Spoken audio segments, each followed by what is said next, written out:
Operation सिंदूर के बारे में, क्योंकि ऑपरेशन सिंदूर हमारे भारत में आकर के आतंकवादियों ने हमारे महिलाओं को सिंदूर गुजार दिया। इस पे आप क्या कहना चाहेंगे? उन्होंने पहलगाम में जो हरकत की और सबको निशांस हत्या करने की कोशिश की, और उन्होंने वहाँ हमारी जो बहनें थी उनको कहा कि जाके मोदी को बोल दीजिएगा। तो उन्होंने मोदी को बोल दिया।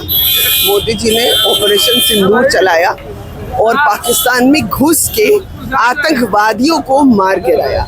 जो भी 9 बंकर आतंकवादियों के जहाँ जहाँ मेन ऑपरेशन उनके चलते थे उन सबको मार गिराया और ध्वस्त कर दिया।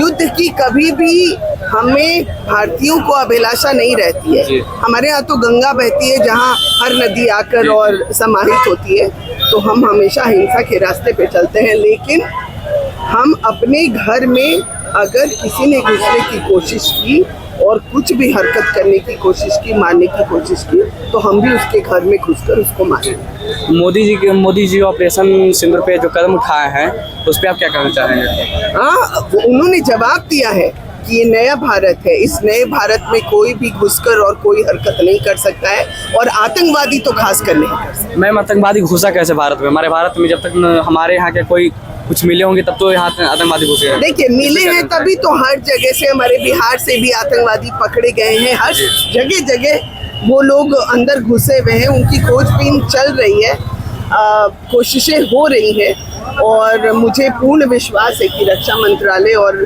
पीएमओ जिस तरह से काम कर रहा है, आगे से किसी की हिम्मत नहीं होगी कि वो ऐसी कोई भी।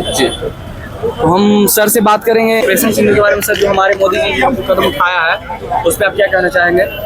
क्या कहना चाहेंगे? मोदी जी को सैल्यूट है, भारतीय सेना को सैल्यूट है।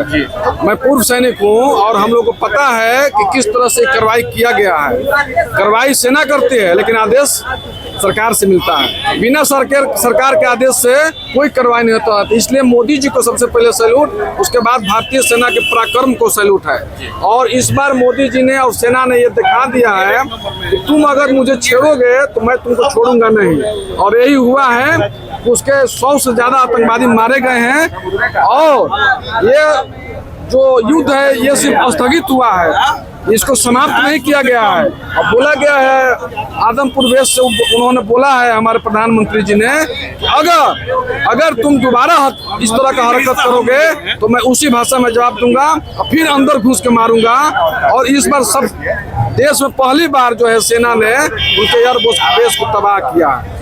9 गो एयरबेस को तबाह किया है। और उनका जो मुख्यालय था आतंकवादी का, जिसमें उसके मसूद अजहर के पूरा परिवार रहता था, उसके पूरा परिवार को खत्म करने का काम किया है। तो दोबारा जो टेरर जो है, आतंकवाद जो है, उसमें आने के लिए सोचेगा पाकिस्तान के नौजवान। तो जब हम सुरक्षित नहीं है, हमारे जो मुखिया सुरक्षित नहीं हो, तो हम कहाँ से सुरक्षित रहेंगे? और वो लोग कभी जो है ऐसा हरकत नहीं करेंगे। अगर इंसान के लिए इशारा काफी होता है। मोदी जी ने बताया है कि एक दिन ऐसा आएगा समय, वही आतंकवाद जो है पाकिस्तान को ही निकल जाएगा। इसलिए पाकिस्तान को अगर जीवित रहना है, अस्तित्व रखना है, तो सबसे पहले आतंकवादी को खत्म करना होगा। पाकिस्तान खुद खत्म करे, यानी तो हम लोग घुस के खत्म करेंगे। और अगर ऊपर हम लोग के बीच में अगर आएगा, उसका आका कोई भी आएगा, तो उस आका को भी वही अंजाम होगा, उसकी सेना का भी वही अंजाम होगा। हम लोग तो कहते हैं कि हम आतंकवादी के खिलाफ कार्रवाई कर रहे हैं, लेकिन आतंकवादी के सपोर्ट में अगर सेना आती है, चाहे उसकी सरकार आती है, तो उसके खिलाफ भी कार्रवाई होगा। सर, लेकिन लोगों का कहना है कि आतंकवाद का कोई याद नहीं होता, इस पे आप क्या कहना चाहेंगे?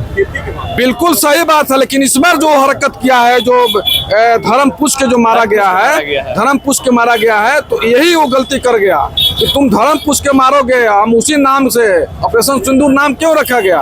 हमारी बहनें को, हमारी माताएं का वहाँ सिंदूर उजड़ा था, सिंदूर उजाड़ दिया गया था, इसीलिए इसका नाम ऑपरेशन सिंदूर रखा गया। ये जो है, तुम देखो, इसी सिंदूर कौन लगाता है?